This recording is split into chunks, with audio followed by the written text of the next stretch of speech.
आज हम क्लास 12 में सारणिकों के अवयवों के अनुप्रयोग पढ़ेंगे, यानी कि सारणिकों के अवयवों का प्रयोग हम लोग कहाँ कहाँ कर सकते हैं वो चीज हम लोग आज पढ़ेंगे। इसके पहले हम लोग सहखंडज और उसके व्युत्क्रम द्वारा हम लोग एक्सरसाइज 4.5 हल कर चुके हैं। हम लोग 4.6 एक्सरसाइज को पढ़ने के लिए, यानी इसमें समीकरण निकाय को हल करना है, यानी कि हम लोग अवयव को समीकरण निकाय को हल करने में प्रयोग करेंगे। वही हमारा पॉइंट है सारणिकों और अवयवों के अनुप्रयोग। हम लोग का पहला पॉइंट ये है application of determinants and matrix. इसमें फर्स्ट पॉइंट आता है कि हम लोग अवयव के व्युत्क्रम द्वारा रैखिक समीकरण युग्म निकाय का हल कैसे ज्ञात करेंगे। देखिए, निकाय मतलब होता है कि इसमें दो से अधिक समीकरण रहेंगे, उसे हम लोग निकाय कहते हैं, सिस्टम ऑफ लीनियर इक्वेशन। तो ध्यान देना है यहाँ पर कि हम लोग कैसे निकालेंगे। तो जैसे मान लीजिए कि ये समीकरण निकाय हमको दिया है, तीन समीकरण है, आप लोग देख रहे हैं, a1x plus b1y plus c1z equal to d1, a2x plus b2y plus c2z equal to d2, a3x plus b3y plus c3z बराबर d3। इसमें क्या किए हैं हम लोग कि पहला समीकरण के x y z का जो गुणांक है, दूसरा समीकरण के जो x y z का गुणांक है और तीसरा समीकरण के जो x y z का गुणांक है, इनके गुणांकों का एक अवयव ले लिए हैं यहाँ पर a बराबर। देखिए, पहला समीकरण के xyz के गुणांक पहला पंक्ति में है, दूसरा का दूसरा पंक्ति में है, तीसरा का तीसरा पंक्ति में है, और इसमें जो चर का प्रयोग किया गया है उसके लिए हम लोग एक अवयव x लिए हैं, xyz, उसको कर लिए हैं हम लोग। फिर उसके बाद अचर पद जो हमारा है उसको हम लोग एक अवयव b बराबर माने हैं, d1 d2 d3। ठीक है, इसको हम लोग इस रूप में क्यों लिखे, ताकि हम लोग को हल करने का एक तरीका प्राप्त हो जाए। यहाँ पर हम लोग व्युत्क्रम द्वारा अवयव के व्युत्क्रम यानी कि a इनवर्स जो ज्ञात करना पीछे वाले एक्सरसाइज में हम लोग सीख चुके हैं, उसी के प्रयोग द्वारा इस समीकरण को हम लोग हल करेंगे। ठीक है, तो इस समीकरण में जो ये तीन हमको अवयव मिला है, इन तीन अवयवों को एक समीकरण द्वारा सजाए हैं ax इक्वल टू b से। क्यों सजाए हैं पहले देख लीजिए, ax इक्वल टू b। अब हम लोग मल्टीप्लाई करेंगे, तो इससे इसमें करेंगे तो क्या मिलेगा, a1x plus b1y plus c1z, पहला समीकरण हमारा प्राप्त हो जा रहा है। फिर a2x plus b2y plus c2z, दूसरा समीकरण प्राप्त हो जा रहा है। और a3x plus b3y plus c3z equal to d1 d2 d3 है। जब आप लोग मल्टीप्लाई ये कर लीजिएगा तो दोनों समान अवयव हो जाएगा। तो a1x plus b1y plus c1z equal to d1 मिल जाएगा, a2x plus b2y plus c2z बराबर d2 मिल जाएगा, और a3x plus b3y plus c3z बराबर आपको d3 मिल जाएगा। यानी कि इस समीकरण से हमको ये समीकरण निकाय प्राप्त हो जा रहा है। इसका मतलब कि जो हम लोग ये सजाए हैं वो सजावट हमारा इसी निकाय के अनुसार है, इसमें कोई परिवर्तन नहीं है। इसी के चलते अब इसी समीकरण से हम लोग इसका हल ज्ञात करेंगे।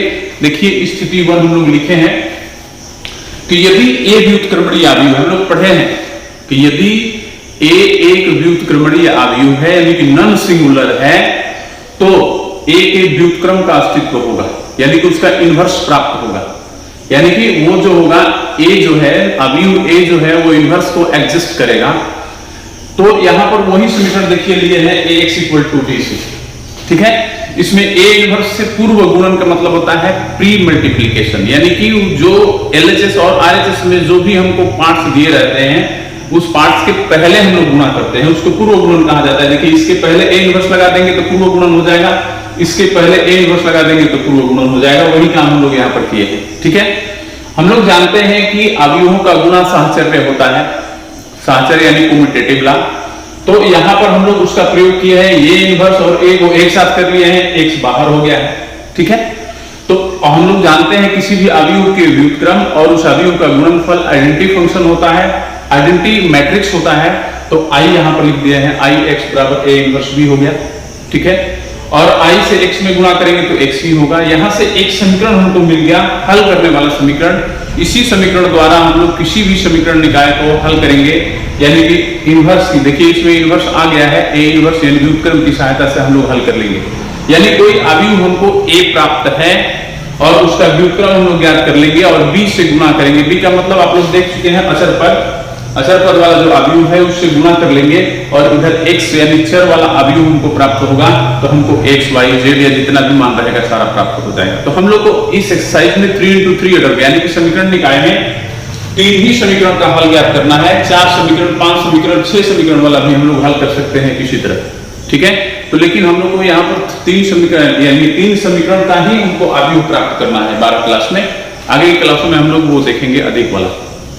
अब यहाँ पर देखिए क्या है, अवयव एक अव्युत्क्रम अद्वितीय यानी यूनिक होता है, केवल और केवल एक हल होता है, इसलिए x इनवर्स b समीकरण निकाय का अद्वितीय हल प्रदान करता है। अद्वितीय हल का मतलब केवल और केवल एक हल प्रदान करता है, क्योंकि हम लोग जानते हैं कि किसी भी अवयव का केवल एक ही इनवर्स वाला अवयव होता है। किसी हम लोग पीछे वाले एक्सरसाइज में पढ़ चुके हैं, किसी भी अवयव का केवल और केवल एक व्युत्क्रम होता है। इसी की सहायता से हम लोग यहाँ पर समीकरण निकाय का जो हल ज्ञात करेंगे वो भी केवल और केवल एक ही हल होगा, कोई दूसरा, उसके अलावा कोई दूसरा हल नहीं होगा। यह विधि जो है, ये समीकरण निकाय के हल करने की जो विधि है, इसे कौन सा विधि कहेंगे? अवयव विधि, यानी कि समीकरण निकाय को हम लोग अवयव विधि से ज्ञात करते हैं। अब देखिए स्थिति 2 में, ये तो व्युत्क्रमणीय था तो हमको ये मिला, ठीक है, ये समीकरण मिला जिससे हम लोग हल कर लेंगे। यदि वो अव्युत्क्रमणीय होगा यानी कि सिंगुलर होगा, तो उस स्थिति में डिटरमिनेंट ऑफ a = 0 मिलता है। ये हम लोग जानते हैं, पीछे हम लोग परिभाषा पढ़ चुके हैं इसका। इस स्थिति में एडजॉइंट ऑफ a × b ज्ञात करते हैं। जब 0 प्राप्त होगा तो एडजॉइंट ऑफ a × b ज्ञात करेंगे। इसमें भी 2 स्थिति है। पहला है कि यदि adjoint of a × b not equal to 0 होगा तो समीकरण निकाय को कोई हल प्राप्त नहीं होगा। कोई हल के मतलब एक भी हल प्राप्त नहीं होगा। उस स्थिति में हम लोग उस समीकरण निकाय को असंगत कहते हैं। असंगत मतलब इनकंसिस्टेंट, असंगत कहलाती है, इनकंसिस्टेंट ध्यान दीजिएगा कहलाती है, जिसका 10 क्लास में भी हम लोग पढ़ चुके हैं कि जिस समीकरण एक रैखिक समीकरण में जो हम लोग पढ़े हैं कि समीकरण युग्म का हल नहीं होता था तो उसको हम लोग असंगत लिखते थे, जिसका हल होगा वो संगत होगा। ध्यान दीजिएगा, एक हल हो तो भी संगत होगा, अनगिनत हल हो तो भी संगत होगा, ये ध्यान रखिएगा। दूसरा पॉइंट है, यदि एडजॉइंट ऑफ b = 0 हो तो समीकरण निकाय के अनंत हल या कोई हल नहीं होता है। अनंत हल के मतलब बहुत सारा हल प्राप्त होगा, तो हल तो मिलेगा तो संगत हो जाएगा, कोई हल नहीं मिलेगा असंगत हो जाएगा। ये ध्यान रखिएगा कि हल एक हो या अनगिनत हो संगत होगा, हल नहीं हो तो असंगत होगा। संगत के मतलब कंसिस्टेंट और असंगत के मतलब इनकंसिस्टेंट, ठीक है। यही हम लोग को इस एक्सरसाइज में पढ़ना है और इसी थ्योरी के आधार पर हम लोग को ये एक्सरसाइज पढ़ेंगे। हम इसलिए लिख दिए कि ताकि इसको लिखने में बहुत ज्यादा समय लगता है, इसलिए हम लिख करके आप लोग को समझाने की कोशिश किए हैं। हो सकता है कि बहुत ज्यादा थ्योरी इसमें नहीं है, बहुत बड़ा थ्योरी नहीं है कि आप लोग को समझ में नहीं आएगा। स्टेप बाय स्टेप समझाने की इसमें जरूरत नहीं है, ये परिभाषा है और परिभाषा से एक हम लोग सूत्र निकाल लिया है समीकरण निकाय को हल करने का। तो हम लोग इसी सूत्र का सहायता से हम लोग एक्सरसाइज 4.6 को हल करेंगे। तो चलिए हम लोग देखते हैं एक्सरसाइज 4.6। ये हम लोग एक्सरसाइज 4.6 का पहला क्वेश्चन हम लोग देखते हैं। इसमें 2 समीकरण दिया गया है, x + 2y = 2 और 2x + 3y = 3। ये 2 × 2 ऑर्डर का अवयव प्राप्त होगा। तो इसमें हम लोग a बराबर क्या लेंगे? देखिए तो पहला जो समीकरण का x और y का गुणांक है वो पहला लाइन में लिख दीजिए। तो x का गुणांक यहाँ पर क्या है 1, y का गुणांक क्या है 2, ये पहला लाइन में हो गया। दूसरा का 2 और 3 लिख दीजिए। फिर इसके बाद हमको x बराबर क्या मिलेगा, किस चर में है x और y, तो x और y लिख देंगे हम लोग यहाँ पर। और फिर उसके बाद हम लोग b बराबर लिखेंगे, क्या मिल रहा है हमको 2, 3। यहाँ पर इस क्वेश्चन में यानी कि 1 से 6 तक के क्वेश्चन में दिया गया है कि हम लोग को चेक करना है केवल कि ये संगत है कि असंगत है। संगत मतलब जिसका कोई हल हो या अनगिनत हल हो उसे संगत कहेंगे यानी कंसिस्टेंट, और इनकंसिस्टेंट यानी मतलब असंगत कब कहेंगे? केवल एक ही स्थिति होगा जब उसका कोई हल प्राप्त नहीं होगा। तो ध्यान दीजिएगा, यहाँ पर हम लोग सबसे पहले हम लोग यहाँ पर डिटरमिनेंट ऑफ a लिखते हैं। तो डिटरमिनेंट ऑफ a लिखेंगे तो 1, 2, 2, 3 हो जाएगा। क्या मिलेगा 3 - 4 बराबर -1। ये आप लोग देख रहे हैं बखूबी कि ये 0 के बराबर नहीं है, ये 0 के बराबर नहीं है। यानी कि पहला जो हम लोग केस पढ़े थे स्थिति 1, उसमें लिखे थे हम लोग कि डिटरमिनेंट ऑफ a यदि अव्युत्क्रमणीय होगा यानी कि determinant of a not equal to 0 होगा तो उस स्थिति में जो हल प्राप्त होगा वो अद्वितीय हल होगा। इसलिए इसे क्या कहेंगे हम लोग संगत। यानी कि 1 से 6 तक के क्वेश्चन में हम लोग डिटरमिनेंट ऑफ a निकाल कर ही बता सकते हैं कि वो संगत है कि असंगत, तो हम लोग यहां पर लिख देंगे। इसलिए समीकरण, क्वेश्चन में क्या पूछ रहा है, समीकरण निकाय का संगत अथवा असंगत के रूप में, तो लिख देंगे कि समीकरण निकाय संगत है।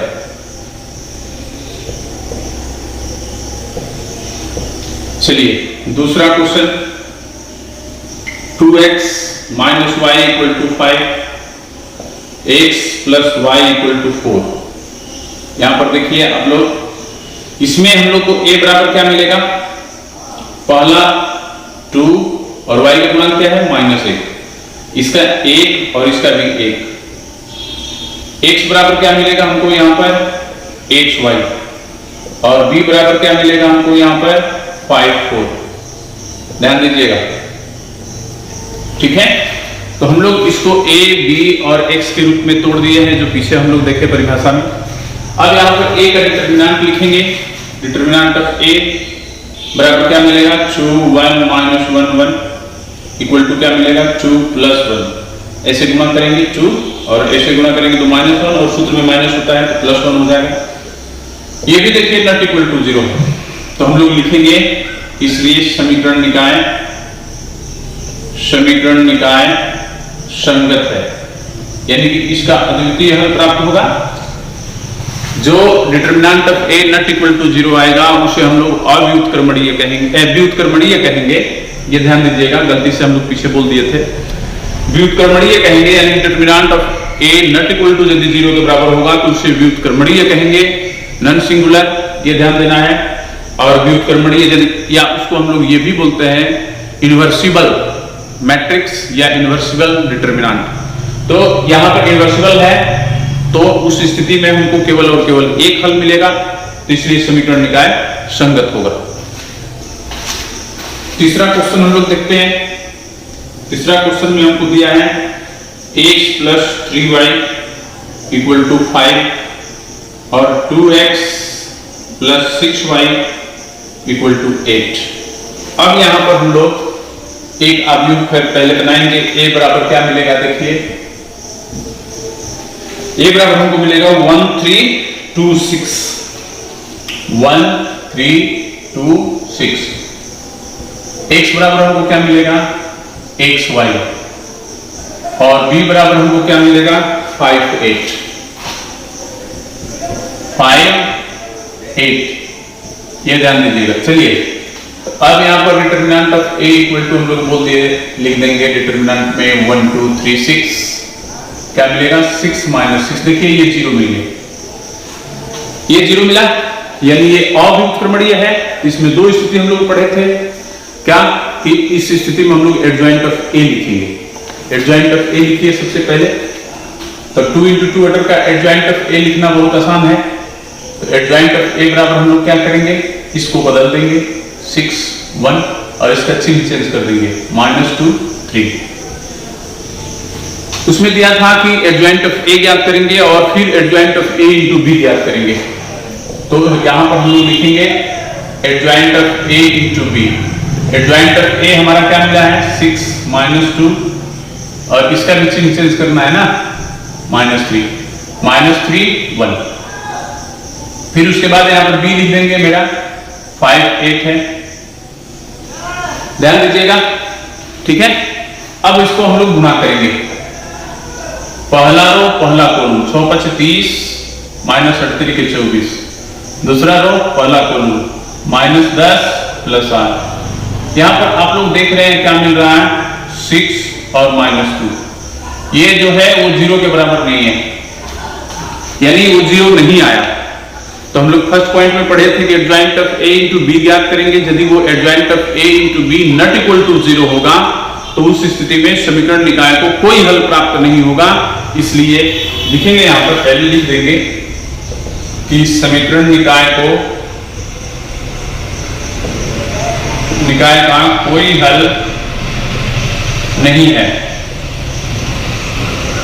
ठीक है। तो लिख देंगे इसलिए यह असंगत है, असंगत यानी कि इनकंसिस्टेंट, ठीक है।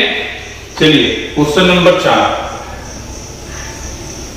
x + y plus z equal to 1, 2x plus 3y plus 2z equal to 2, ax plus ay plus 2az बराबर 4। यह हमारा समीकरण निकाय है। इसमें a बराबर क्या मिलेगा, लिखिए।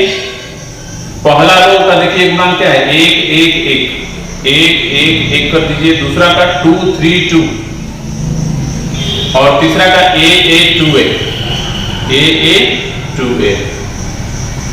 चलिए x बराबर क्या मिलेगा, तो मिलेगा x y z और b बराबर हमको क्या प्राप्त हो रहा है, देख लीजिए 1 2 4, ये 1 2 4।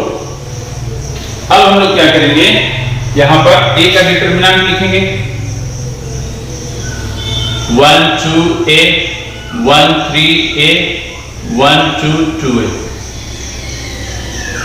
ठीक है ना। चलिए तो इसी के सापेक्ष आप लोग विस्तार कर दीजिए। तो r1 के सापेक्ष में विस्तार करते हैं तो क्या मिलेगा, देखिए ये कॉलम ये रो छोड़ देंगे तो ये चारों बचेगा, इसमें गुणा कर लीजिए यहीं पर। तो 3 into 2a 6a minus 2 into a 2a, फिर अगला वाला का चिन्ह माइनस होता है। ये कॉलम छोड़ देंगे, ये रो छोड़ेंगे, ये और ये 4 बच रहा है तो 2 से 2a से 2 में गुणा करेंगे तो 4a और a से 2 में गुणा करेंगे तो 2a, फिर अगला वाला का चिन्ह प्लस होता है। ये कॉलम ये रो छोड़ देंगे, हमको ये मिलेगा चारों 2a माइनस 3a, ठीक है।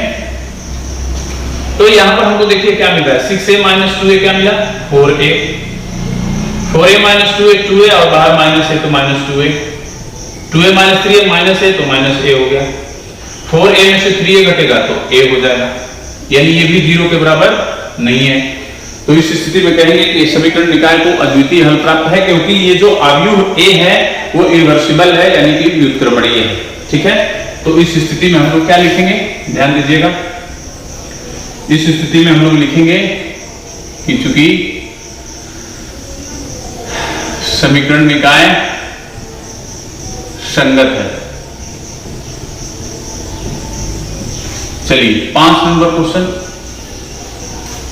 इसमें दिया है 3x minus y minus 2z equal to 2, 2y minus z equal to minus 1 है। फिर उसके बाद 3x minus 5y equal to 3 दिया है, ठीक है। तो इसमें a बराबर हम लोग कैसे लिखेंगे, देख लीजिए। x का गुणांक 3 है, y का गुणांक -1 है और z का गुणांक -2 है। पहला x, दूसरा y, तीसरा z, ध्यान रखिएगा। तभी आगे वाला देखिए समीकरण में दो ही पद है। इसमें x वाला पद नहीं है तो 0 कर देंगे, y वाला है 2 कर देंगे, z वाला है -1 कर देंगे। इसमें देखिए x वाला है 3 कर देंगे, y वाला है -5 कर देंगे और z वाला नहीं पद है तो 0 कर देंगे। x बराबर हमको क्या मिलेगा, x y z, और b बराबर हमको क्या मिलेगा, देख रहे हैं आप लोग 2 - 1 3, ठीक है। अब चलिए अब हम डिटरमिनेंट ऑफ a लिखते हैं। डिटरमिनेंट ऑफ a बराबर हमको क्या मिलेगा, 3 0 3 -1 2 -5 -2 -1 0। इसमें आप लोग या तो C1 के सापेक्ष एक 0 है, या R2 के सापेक्ष एक 0 है, या C3 के सापेक्ष या R3 के सापेक्ष आप लोग इसका विस्तार कर सकते हैं। तो चलिए हम करते हैं C1 के सापेक्ष 3, ये रो ये कॉलम छोड़ देंगे, ये चारों बच रहा है 0 -5, फिर इसका चिन्ह होता है प्लस 3 होगा। ये रो ये कॉलम छोड़ देंगे, ये चारों बचेगा तो ये गुणा करेंगे तो 1 हो जाएगा और ये गुणा करेंगे तो -4 और सूत्र भी माइनस होता है तो +4 हो जाएगा। देखिए ये मिला -15, 4 1 5 5 3 15 प्लस में ये भी देखिए 0 मिल गया। तो जो 0 मिलेगा डिटरमिनेंट ऑफ a, यानी कि जो अभी हम लोग यहाँ पर बना रहे हैं, यदि उसका डिटरमिनेंट 0 मिल रहा है तो उसको हम लोग को ज्ञात करने के लिए, संगत असंगत ज्ञात करने के लिए हमको एडजॉइंट ऑफ a निकालना पड़ेगा। तो एडजॉइंट ऑफ a निकालने के लिए हम लोग क्या करेंगे, आप लोग को मालूम है ही सबका सहखंड लिखना पड़ता है, ठीक है। तो चलिए सहखंड लिखते हैं। प्रथम पंक्ति का के अवयवों का सहखंड, के अवयवों का सहखंड। चलिए लिखते हैं प्रथम पंक्ति के अवयव। इसका चिन्ह प्लस होता है, क्या मिलेगा 2 - 1 - 5 0। फिर अगला वाला का चिन्ह माइनस होता है इसका, ये कॉलम ये रो छोड़ दीजिए 0 - 1 3 0, 0 - 1 3 0 होगा। और फिर उसका वाला अगला का चिन्ह प्लस होता है इसका, तो ये कॉलम छोड़ दीजिए 0 2 3 - 5। क्या मिला देखिए तो 0 - 5। फिर क्या मिला 0 - +3। फिर उसके बाद इसका क्या मिला 0 - 6। क्या प्राप्त हो गया आपको -5, ये -3 और वो -6। चलिए द्वितीय पंक्ति के अवयवों का सहखंड, अवयवों का सहखंड लिखेंगे। ये काम जो हो रहा है पिछले एक्सरसाइज से काम कर रहे हैं, ध्यान दीजिएगा आप लोग। दूसरा पंक्ति में क्या चिन्ह होता है माइनस, इसका ये कॉलम ये रो छोड़ दीजिए -1 -2 -5 0 मिल रहा है। फिर अगला वाला का चिन्ह प्लस होता है इसका, ये कॉलम ये रो छोड़ दीजिए 3 - 2 3 0। और फिर अगला वाला का चिन्ह माइनस होता है इसका, ये रो ये कॉलम छोड़ दीजिए 3 - 1 3 - 5। चलिए क्या मिला लिख लीजिए, ये देखिए 0 और -10 होगा, 0 - 10, ये 0 + 6 हो जाएगा। चलिए अगला -15 + 3। हाँ अब देखते हैं हम लोग क्या प्राप्त हुआ आपको। यहां पर देखिए +10 हो जाएगा, ये 6 हो जाएगा और 15 में से 3 जाएगा तो -12 और +12 हो जाएगा। तृतीय पंक्ति के अवयवों का सहखंड, अवयवों का सहखंड हम लोग लिखेंगे। क्या प्राप्त होगा देखिए, प्लस माइनस प्लस चिन्ह होता है, तो पहले प्लस वाला लिखिए, ये कॉलम ये रो छोड़ दीजिए -1 -2 2 1, -1 -2 2 1 मिल गया। फिर अगला वाला का चिन्ह माइनस होता है इसका, ये कॉलम छोड़ देंगे, ये रो 3 - 2 0 - 1 0 - 1। फिर उसके बाद इसका लिखेंगे, ये रो ये कॉलम 3 - 1 0 2, 3 - 1 0 2 इक्वल टू में हम लोग क्या लिखेंगे देखिए -1 और +4 हो जाएगा। यहां पर हो जाएगा -3 - 0, यहां पर हो जाएगा 6 - 0 बराबर हमको देखिए क्या मिला 4 - 1 3, -3 - 3 हो जाएगा और 6 हो जाएगा। तो हम लोग सहखंड का अवयव लिखेंगे, ये एडजॉइंट ऑफ ए लिखेंगे हम लोग। तो पहले सहखंड का अवयव लिख लीजिए, सहखंडों का अवयव बराबर क्या मिलेगा हमको देख लीजिए। पहला पंक्ति वाला पहले लिखिए -5 -3 और -6। दूसरा पंक्ति का 10 6 12, तीसरा पंक्ति का 3 3 6। ठीक है, अब हम लोग क्या करेंगे, एडजॉइंट ऑफ ए लिखेंगे। एडजॉइंट ऑफ ए हमको क्या मिलेगा, पहला रो पहला कॉलम हो जाएगा -5 -3 -6, दूसरा रो दूसरा कॉलम हो जाएगा, तीसरा रो तीसरा कॉलम हो जाएगा। ठीक है, फिर उसके बाद हम लोग लिखेंगे, इसलिए adjoint of A into B. तो एडजॉइंट ऑफ ए लिखिए पहले 5 -3 -6 10 6 12 3 3 6 इंटू बी कर दीजिए। बी हमको देखिए मिला है यहाँ पर 2 - 1 3। चलिए अब हम लोग मल्टीप्लाई करते हैं। 5 इंटू 2 10, 10 इंटू -1 -10, 3 इंटू 3 +9, -6 +9, 6 दूनी 12, 12 में -1 से -12 और 6 3 18। हमको क्या मिला आप लोग देख रहे हैं, इसमें 9 मिला, इसमें 6 6 12, 9 में से 12 जाएगा तो -3, और ये 12 12 24, 24 में से 18 जाएगा तो 6। ये भी 0 के बराबर नहीं मिला, देख लीजिए। ये तीनों यदि 0 के बराबर मिल गया होता तो दूसरा स्टेप में हम लोग जाते हैं स्थिति 2 में, लेकिन यहाँ पर हम लोग को adjoint of a into B not equal to 0 मिल रहा है, इसलिए इस समीकरण निकाय को कोई हल नहीं होगा, इसलिए ये असंगत होगा। तो हम लोग यहाँ पर लिख देंगे इस समीकरण निकाय का कोई हल नहीं है, कोई हल नहीं है, इसलिए यह असंगत है। चलिए हम लोग अब क्वेश्चन नंबर 7 से लेकर के आगे जितना भी क्वेश्चन है वो सारा हम लोग बनाएंगे। इसमें दिया है 7 से 14 तक का जो क्वेश्चन है उसको अवयव विधि से हल करना है। जो अवयव विधि हम लोग आप लोग को दिखाए x बराबर a इनवर्स b, उस सूत्र का हम लोग अब प्रयोग करेंगे यहाँ पर। तो सबसे पहले हम लोग a x और b लिख लेते हैं। तो a बराबर देखिए हमको क्या मिलेगा, क्या मिल रहा है 5 2 7 3, 5 2 यानी पहला पंक्ति में और 7 3 जो है वो दूसरा पंक्ति में हम लोग लिखेंगे। फिर उसके बाद x बराबर हम लोग लिखेंगे, क्या मिल रहा है xy, और हमको b बराबर क्या लिखना है आप लोग देख रहे हैं फिगर में 4 5।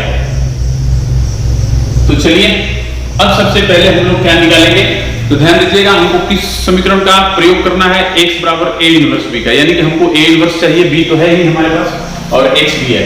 तो a इनवर्स ज्ञात करने के लिए हमको क्या क्या चाहिए, डिटरमिनेंट ऑफ a और एडजॉइंट ऑफ a, ठीक है। तो सबसे पहले डिटरमिनेंट ऑफ a हमको निकालना है 5 7 2 3। चलिए 15 - 14 बराबर 1, ठीक है। तो इसके व्युत्क्रम का अस्तित्व है क्योंकि 1 0 के बराबर नहीं है। तो हम लोग यहाँ पर क्या करेंगे, अब एडजॉइंट ऑफ a लिखेंगे। एडजॉइंट ऑफ a लिखना 2 × 2 ऑर्डर के अवयव के लिए आसान होता है, इसको बदल दीजिए 3 5 और इसका चिन्ह बदल दीजिए -7 -2, ठीक है। अब हम लोग a इनवर्स बराबर क्या लिखेंगे 1/डिटरमिनेंट of a into adjoint of a। तो डिटरमिनेंट ऑफ a हमको 1 मिला है, एडजॉइंट ऑफ a क्या मिला 3 -7 -2 5। तो 1 से हम लोग गुणा करेंगे तो उतना ही होगा, यानी हमको मिलेगा 3 -7 -2 5, ठीक है। अब हम लोग लिखेंगे कि चूंकि x बराबर a इनवर्स b से, अब इसमें सारा मान आप लोग रखिए, x की जगह ये x का मान रखिए, ध्यान से देखिएगा आप लोग, x y a इनवर्स की जगह a इनवर्स का मान रखिए 3 -7 -2 5, b की जगह b रख लीजिए आपका 4 5। हम लोग क्या करेंगे, इसका मल्टीप्लाई कर देंगे, करिए। फर्स्ट रो फर्स्ट कॉलम चलती है 12 - 5 दूनी 10, 7 चौक 28 +25। हमको क्या मिला देखिए, तो हमको क्या मिला xy बराबर, xy अवयव जो है इसके बराबर हमको क्या मिला 12 में से 10 जाएगा तो 2 और -28 में 25 जोड़ेंगे हम लोग तो -3 मिल जाएगा, यानी कि ये दोनों अवयव समान मिल गया हमको यहाँ पर, ठीक है। तो x बराबर, x की जगह पर हमको 2 है तो x बराबर 2 मिल जाएगा, और y की जगह पर इधर -3 है तो हम लोग यहाँ पर लिख देंगे y बराबर -3, यानी कि हम लोग लिख सकते हैं यहाँ पर, इसलिए x बराबर 2 और y बराबर -3।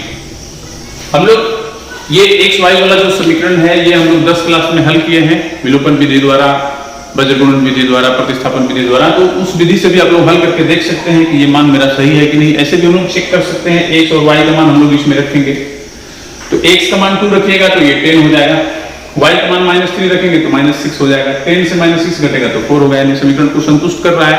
इसलिए हमारा जो ये मान मिला है वो मान सही है। ठीक है,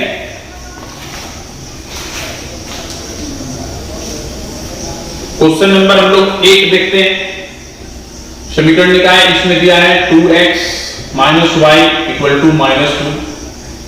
दूसरा दिया है 3x plus 4y equal to 3। इसको भी उसी तरह हम लोग a बराबर क्या लिखेंगे, देखिए 2 - 1 और 3 4। x बराबर क्या मिलेगा हमको, xy, और b बराबर क्या मिलेगा हमको, -2 3। चलिए अब हम लोग सबसे पहले डिटरमिनेंट ऑफ a लिखते हैं।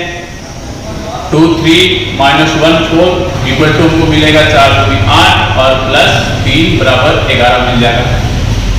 अब हम लोग लिखेंगे adjoint of a। Adjoint of a बराबर क्या मिलेगा हमको, देख लीजिए, इसको हम लोग बदल देंगे और इसका हम लोग चिन्ह चेंज कर देंगे। तो ये प्लस में है तो माइनस हो जाएगा, ये माइनस में है तो प्लस हो जाएगा। तब a इनवर्स निकालेंगे, 1 by determinant of a into adjoint of a। Determinant of a 11 है, 11 रख देंगे। एडजॉइंट ऑफ a हमको क्या दिया है, 4 - 3 1 2। ठीक है, अब हम लोग क्या करेंगे, उस समीकरण का प्रयोग करेंगे, x बराबर a इनवर्स b से। तो x का मान हमारा क्या है, ऊपर देख लीजिए xy है, इक्वल टू a इनवर्स का हम लोग मान रखेंगे, दिया है 1/11 और ये हो जाएगा 4 - 3 1 2। b का क्या मान होगा, -2 3। मल्टीप्लाई करेंगे इसको, चलिए 4 दूनी 8 प्लस 3। चलिए second row first column +6 plus 6 क्या मिला, देखिए 1/11 -5 और 12, यानी हमको xy बराबर क्या मिल गया, xy बराबर हमको मिल गया 1/11 से इसमें मल्टीप्लाई कर देंगे तो -5/11 और 12/11 हो जाएगा। इसलिए x बराबर हमको क्या मिल गया, -5/11 और y बराबर हमको क्या मिल गया, 12/11। यही इसका आंसर होगा। चलिए अब हम लोग क्वेश्चन नंबर 9 देखते हैं, बोर्ड पर लिख चुके हैं। a बराबर क्या मिल रहा है, देखिए यहां पर 4 - 3 और ये मिल रहा है 3 - 5। x बराबर हमको क्या मिला, xy। फिर b बराबर हमको क्या मिला, 3 7। ठीक है, अब हम लोग क्या करेंगे, a का डिटरमिनेंट लिखेंगे, 4 3 - 3 -5 -20 और ये हो जाएगा -+9 इक्वल टू -11। ठीक है, अब हम लोग लिखेंगे adjoint of a। Adjoint of a के लिए इसको बदल दीजिए, -5 और 4 हो जाएगा, इसका चिन्ह बदल दीजिए -3 और ये +3 हो जाएगा। a इनवर्स निकालेंगे, 1 by determinant of a into adjoint of a। Determinant of a हमको मिला है -11 और एडजॉइंट ऑफ a हमको मिला है -5 -3 3 और 4। चलिए अब हम लोग लिखते हैं यहां पर x बराबर a इनवर्स b से। देखिए हमको क्या मिला, xy बराबर a इनवर्स हम लोग लिखेंगे -1/11 -5 -3 3 4 इंटू b लिख देंगे यहां पर 3 7। मल्टीप्लाई करेंगे इसका, हमको क्या मिलेगा, देख लीजिए, पहला रो पहला कॉलम 15 3 7 21, ये मिलेगा -9 4 7 28, यानी कि -1/11। 21 में हम लोग 15 घटाएंगे तो 6 मिलेगा और 28 पे से 9 घटाएंगे तो हमको 19 मिलेगा। तो एक्स वाई बराबर हमको क्या मिल गया, -1/11 से गुणा कर दीजिए, -6/11 और -19/11। तो x बराबर हमको मिल गया -6/11 और y बराबर मिल गया -9/11। यही आपका आंसर होगा। चलिए हम लोग क्वेश्चन नंबर 10 देखते हैं, बोर्ड पर लिख चुके हैं। a बराबर हमको क्या मिलेगा, देखिए 5 2 3 2। x बराबर हमको क्या मिलेगा, xy, और b बराबर हमको क्या मिलेगा 3 5। इसमें हम लोग क्या करेंगे, सबसे पहले डिटरमिनेंट ऑफ a 5 3 2 2 10 - 6 = 4 मिलेगा, यानी कि ये भी 0 के बराबर नहीं है। देख रहे हैं आप लोग, 5 × 2 10, 3 × 2 6, 4 मिल गया, ये 0 के बराबर नहीं है। एडजॉइन करके बराबर हम लोग क्या लिखेंगे, इसको बदल दीजिए, इसका चिन्ह चेंज कर दीजिए, -3 -2 हो जाए। तो a इनवर्स बराबर क्या मिलेगा हमको, 1/डिटरमिनेंट of a into adjoint of a। Determinant 4 है और ये लिख दीजिए,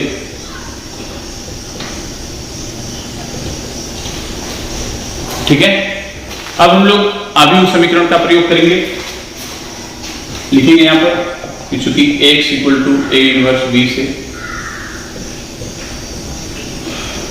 क्या मिलेगा, xy a इनवर्स है 1/4 2 - 3 -2 5, b है 3 5। चलिए मल्टीप्लाई कर लेते हैं, 3 दूनी 6 -10 -9 + 25 इक्वल टू हमको क्या मिला, 6 में से 10 जाएगा तो -4 और 25 में से 4 जाएगा तो 16। 1/4 से हम लोग उसमें मल्टीप्लाई कर देंगे तो xy बराबर लिखेंगे, 1/4 से मल्टीप्लाई कर लीजिए तो -1 हो जाएगा, ये 4 हो जाएगा। तो हमको x बराबर मिल गया -1 और y बराबर 4, ठीक है। अब हम लोग क्वेश्चन देखेंगे आगे। क्वेश्चन नंबर 11 12 13 14 जो है ये 3 × 3 ऑर्डर का है। चलिए बता देते हैं एक इसमें से भी, 2x + y + z = 1, x - 2y - z = 3/2। इसको आप लोग चाहिएगा तो 3/2 में से 2 से मल्टीप्लाई करके इसको हम लोग सीधा कर सकते हैं, तो कर लीजिए यहीं पर। इसको हम कर देते हैं समीकरण नंबर 1, इसको करिए 2x - 4y - 2z = 3, समीकरण नंबर 2। और समीकरण 3 है आपका 3y - 5z = 9, समीकरण नंबर 3। यहाँ पर 3 समीकरण दिया गया, आप लोग जानते हैं कि ये थोड़ा सा बड़ा होगा, इसको भी हम लोग उसी तरह लिखेंगे। a लिखेंगे सबसे पहले, तो a देखिए हमको क्या मिला 2 1 1, b क्या मिला 2 - 4 -2, और c x का 0 होगा, y 3 है और z -5। x बराबर हमको क्या मिलेगा, x y z, और b बराबर हमको क्या मिलेगा 1 3 9, ठीक है। सबसे पहले हम लोग क्या करेंगे, डिटरमिनेंट ऑफ a लिखेंगे, क्या होगा 2 2 0 1 - 4 3 1 - 2 -5। पहला कॉलम के सापेक्ष करिए, 0 है 2 होगा, डायरेक्ट लिखते हैं हम, ये कॉलम ये रो छोड़ देंगे तो ये हो जाएगा 5 के 20 3 दूनी 6, माइनस में +6 हो जाएगा। फिर इसका चिन्ह माइनस होता है, तो ये रो ये कॉलम छोड़ देंगे, -5 -3 हो जाएगा। हमको क्या मिलेगा? 26 दूनी 52, 5 और 3 8 हो जाएगा, 8 दूनी 16। कितना मिला हमको? 6 2 8, 5 1 6, यानी 68। ठीक है, चलिए अब हम लोग लिखेंगे एडजॉइंट ऑफ ए। उसके लिए हमें सहखंड लिखना ही पड़ेगा इसमें 3 into 3 ऑर्डर में। तो चलिए लिखते हैं, प्रथम पंक्ति के अवयवों का सहखंड। चलिए तो क्या होगा? प्लस माइनस प्लस, इसका ये और ये छोड़ देंगे, -4 -2 3 -5। फिर अगला वाला का चिन्ह माइनस, इसका कॉलम ये रो छोड़ दीजिए, 2 -2 0 -5। फिर उसके बाद अगला ये कॉलम ये रो छोड़ देंगे, 2 -4 0 3। ठीक है, फिर उसके बाद हमको क्या मिला? इसको हम लोग हल करेंगे तो हमको मिल जाएगा 20 + 6। अगला हमको क्या मिलेगा? -10 -0। अगला हमको क्या मिलेगा? 6 -0 इक्वल टू हमको मिल गया 26 10 6। 26 10 और 6। चलिए द्वितीय पंक्ति के अवयवों का सहखंड लिखिए। द्वितीय पंक्ति के अवयवों का सहखंड हमको क्या मिलेगा? देख लीजिए, द्वितीय पंक्ति के क्या होता है? Minus plus minus. इसका लिखेंगे, ये कॉलम ये रो छोड़ दीजिए, 1 1 3 -5। चलिए अगला वाला का प्लस होता है, तो अगला वाला के लिए हम लोग क्या करेंगे? इसका ये कॉलम ये रो छोड़िए, 2 1 0 -5। फिर अगला वाला का माइनस होता है इसका, तो ये कॉलम ये रो छोड़ेंगे, 2 1 0 3। हमको क्या मिलेगा? देखिए -5 -3,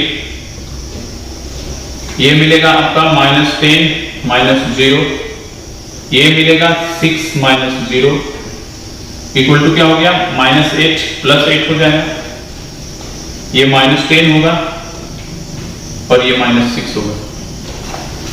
अब हम लोग लिखेंगे तृतीय पंक्ति के अवयवों का सहखंड। अवयवों का सहखंड।